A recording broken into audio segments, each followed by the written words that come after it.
by folding. So I just want to create that fold before we can actually sew the pleats. So I'm creating that fold. Let me create that fold. That fold went in this way. Okay, so what that means is I'm going to make this fold, but then I'm going to sew my sleeve before the fold. In fact, on the crease line of this fold, that is where I'm going to sew my sleeve. So I'll just use my dotted lines so you see that. So if you're working with your fabric, all you need to do is to go to your ironing table and make this crease line. Okay, so it's going to be like a pleat. As you can see, it's going to be like a pleat. Okay, so I'm going to bring in my ruffles.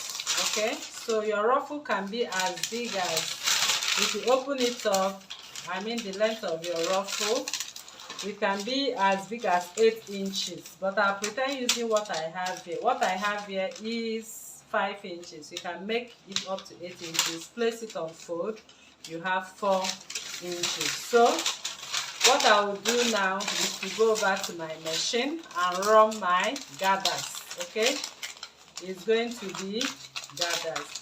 So, but to determine the gathers, you are going to take the measurement of where you are going to sew the first pleat.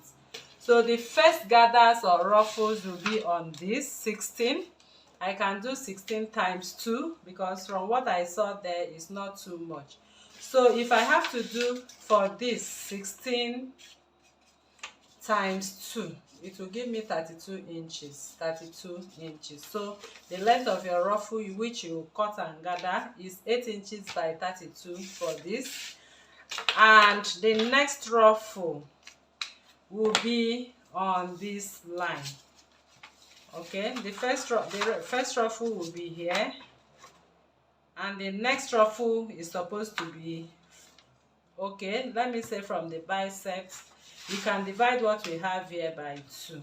Okay, so the part I just placed my dashed lines will be the part I'm going to pleat in. So I will quickly create my gathers. As you can see now, I'm gathering. So once I gather, I'm going to sew this way. I'm going to invert it after gathering.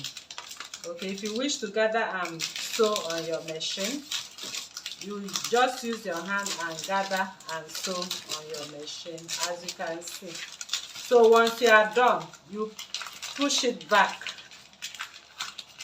Okay, you'll be pushing it back. After sewing the other way, you turn around. Remember, we have a pleat that will cover it according to what is on that thumbnail. So this particular pleat will just come on top of it like this. Okay, so I'm using this part to demonstrate it. So after this comes another pleat, another gathers, and the other gathers will come in on where I marked. Okay, after you have sewn this and have ironed this part on top of it, the next will come here. Okay, you must have finished making your gathers. Okay, make sure your gathers are made before you do this. So this one will be sewn also on inverted. You know, you have to invert it, then turn it around. So at the end of the day, you close up the size of your sleeve, and that is that, and we are done. So it's actually a very simple sleeve. The most important thing is that you need to mark out the lines of your pleats and make sure you fold this part. If you want to get exactly what we have on the thumbnail, you are going to fold this part and iron it out. Then spread it open and sew this one, okay, in an inverted way. It will be like this once you sew. So after sewing, you'll be turning this way. Can you see? So you turn this way. The same thing with this. You also sew and invert. So everything comes out like this and you close up your sleeve. Alright, so that is how we come to the end of this tutorial. I believe you learned a lot once again. So if you are new to this channel, please kindly subscribe, turn on your notification bell to receive videos like this every day.